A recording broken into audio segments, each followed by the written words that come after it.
With this newest update coming to Fallout 76, there are a lot of questions I've seen in the comment sections, and I have some questions as well, because while I do know some information because I was at the playtest event up in New York City, I don't know everything. But one thing that I do know is that John Rush likes to talk in riddles, and during a little Q&A session with creators and John Rush and Bill Lacoste, John Rush talked about, look at this bridge. As we go into Ohio, the Point Pleasant bridge that is, look at all of these cultists.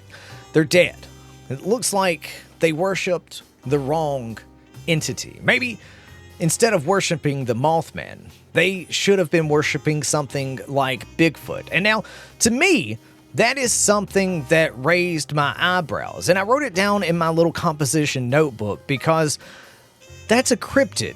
The Grassman, that's a cryptid. And it's one of those things that it's not just a huge coincidence that we're going to Ohio and that he said something about a Bigfoot.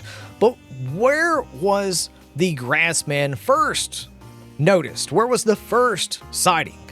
In Minerva, Ohio. So it makes me wonder, are they pulling some information? And will we actually get a Bigfoot type of cryptid? What sort of cryptids could we see? There are so many cryptids around the world in different cultures.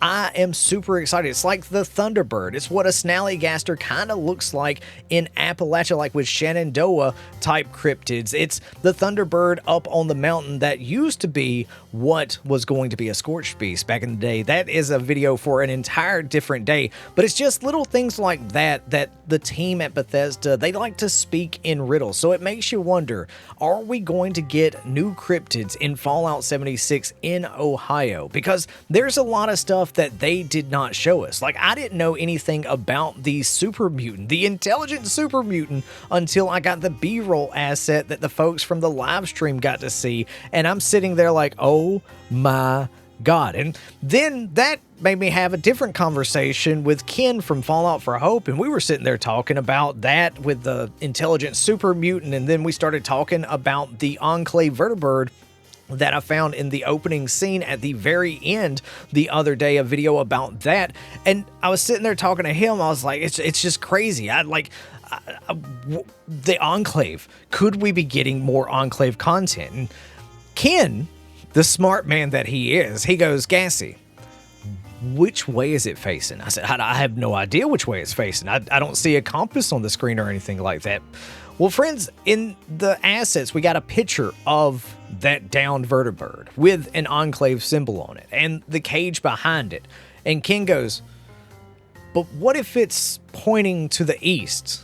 Do you think that could mean that that was from the oil rig, potentially? Like they were coming to visit from that side? Or what if it was facing west? Does that mean that we may be having visitors from the east coast of the Enclave? And that absolutely blew my mind. I'm sitting here like, oh my God, that's something I didn't even think about. Now I want to find out which way that it's absolutely pointing. And then I was sitting there talking to my buddy Nawal about this, and we were sitting there having a conversation during his coverage for his video, and he goes, well, Gassy, if the Enclave vertibird's there, and there's a cage behind there, and there's an intelligent super mutant, do you think that they were carrying that super mutant?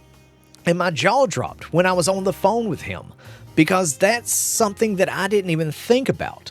Could the Rust King be an intelligent super mutant that the Enclave was experimenting on? Because this super mutant, as the team said, it's intelligent, but it still has that Raider feel. So could we be looking at one of the early FEV test subjects in Fallout history that maybe they were testing on a prisoner?